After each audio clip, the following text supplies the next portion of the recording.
Day 7 just ended. We've seen riots across many countries in many cities, but it's been contained more or less. But there are some dissonant voices.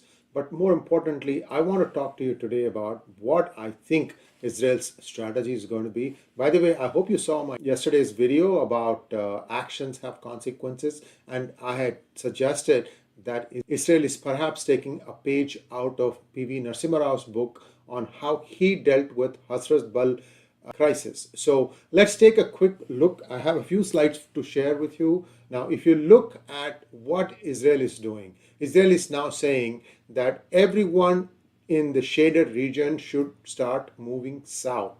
So you can see it's about the middle of Gaza Strip called Wadi Gaza. That's where they want to draw the line, and they are telling all civilians, you guys should start evacuating and you move south of this line. Now, Egypt has sealed its border, and if any kind of humanitarian aid will be there, my take is that it will be on the southern side, and they want the northern part completely evacuated so they can start flushing out the Hamas terrorists as well as hostages. They have been recovering hostages. I think about 50 to 60 have been recovered. There are 2 or 3 incidences. So some of you who are still missing your relatives and friends, do watch Twitter handle IDF, and that will give you a lot of ideas about what's happening. The link to this particular graphic that I've used from CNN, as well as a couple of other things that are of sense to this particular video, they're all given as links in the description section. To always look at the description section for additional data. So what does this mean? So people are saying, okay, now we are being asked to move south from Gaza City all the way inside the southern half of Gaza Strip. And this is really what Israel is suggesting, because they know that there are ways in which the counterattack is going to come. And I've talked to you about this in detail. Sumit Peer gave his ideas on where things are, who's involved in this. So let's take a quick look at the Gaza itself. What are the boundaries? See, there are only 2 crossings that are open. Erez crossing in the north and Rafah crossing in the south.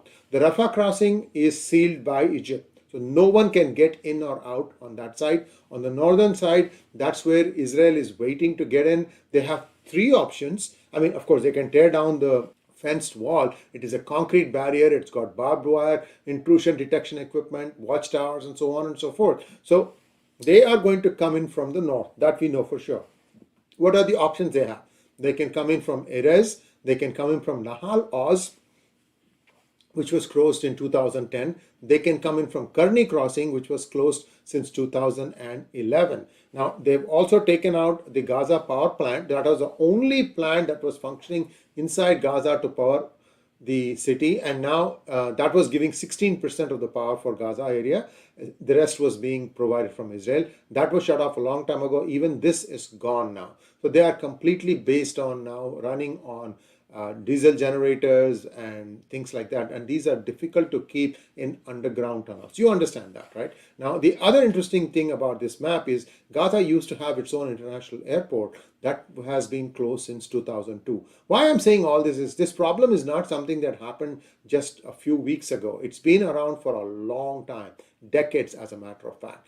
And in the Mediterranean also, there are restraints as to how far the Gazans can go and ship fish or do whatever. So 6 nautical miles for most areas and 15 nautical miles in the southern part. Beyond that, now we know that the US carrier as well as Israeli Navy is making sure nobody escapes out of the ocean. So the choices are limited as far as the Hamas terrorists are concerned, who are still holed up here. They may be thinking that they can tunnel their way out, but the way Israel has been dropping bombs, they have very precise information about where tunnels are coming and going. So when they try to run through these maze of tunnels to get out somewhere, where are they going to go out? Every exit is closed. So this is essentially, if the Hamas terrorists have any brains, they would just surrender. First of all, they'll cough up all the hostages, then they would surrender, and then they would have to face the wrath of their actions. And I have no clue how that part is going to happen, but by not doing it, they are laying themselves out for utter destruction. Now, while all this is happening, the other side, that is the northern side, which is the border with Lebanon, where Hezbollah is, as well as the West Bank, and they have not been keeping quiet.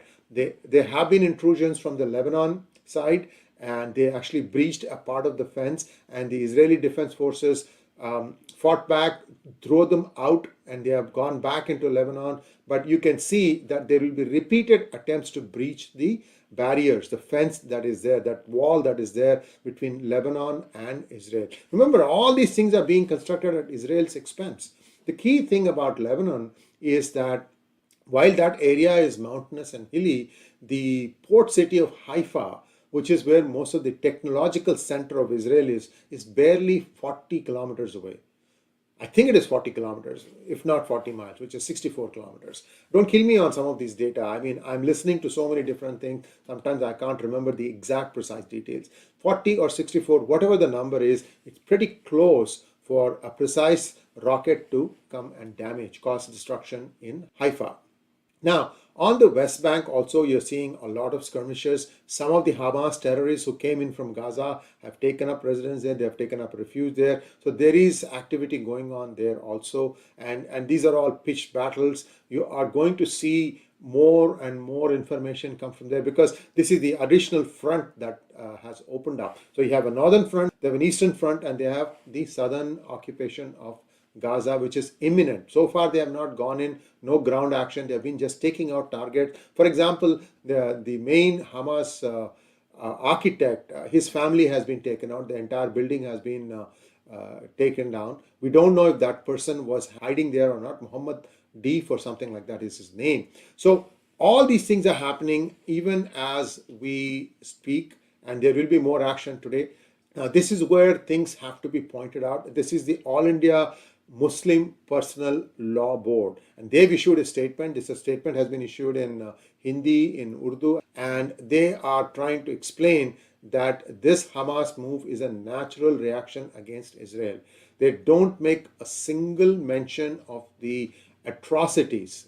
They are not talking about the atrocities, the horrific way in which killings have been enacted on small children. I mean, it is just terrible, guys. So this is the Urdu equivalent. Hamas attack is a natural reaction to Israeli atrocities. Shameful and sad that PM Modi supported the oppressors instead of the exploited. See, now they are taking pot shots at Modi. Muslims of India stand with Palestine. You don't have any right to say anything like that. AIMPLB. Do you vote your officers? Do you have any transparency? What do you do? I don't know.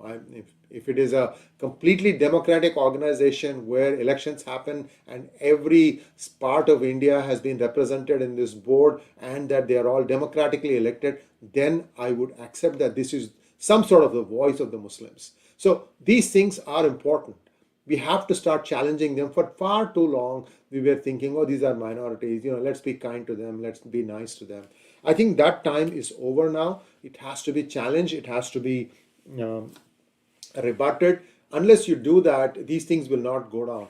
This whole thing has been like, let's attack first and then let's sit back and then let the reactions come and then we'll start playing victim mode. This has been the same plot for 1400 plus years. Sometimes it has succeeded, sometimes it has not. I don't think this time it's going to succeed. Everybody has taken a very hard position. You're seeing even in United States, people are saying, you keep quiet now. This is the Democratic Party, this is the White House telling its own squad to keep your mouth zipped. So of course, they'll still sneak in a comment here or there because they are on the payroll of some of these radical organizations. I've been saying that for a long time. But whatever it is, it doesn't matter. It doesn't make a damn difference on what Israel is going to do. I think Israel is hoping for the fewest amount of civilian casualties as they wipe out Hamas from the face of earth. This is my take. I could be wrong, but I think this is where the Israeli government appears to be headed. I think they just want to finish one completely and at least deal with the others. And this needs to stop. And anybody who's supporting from India is a democracy, and you have to remember the same thing again and again. You are a human being. If you are a human being, then you should know that whatever happened to the poor Israelis, and these are Israeli Muslims, Israeli Arabs, Israeli Jews, Israeli Christians, Israeli Hindus, and this could happen to you. You have to condemn it. And instead of saying that, you are saying something totally nonsense. AIMPLB, shame on you. Thanks for watching. Please like, share, and subscribe to our channel. Don't forget to click on the bell button for notifications. Namaskar.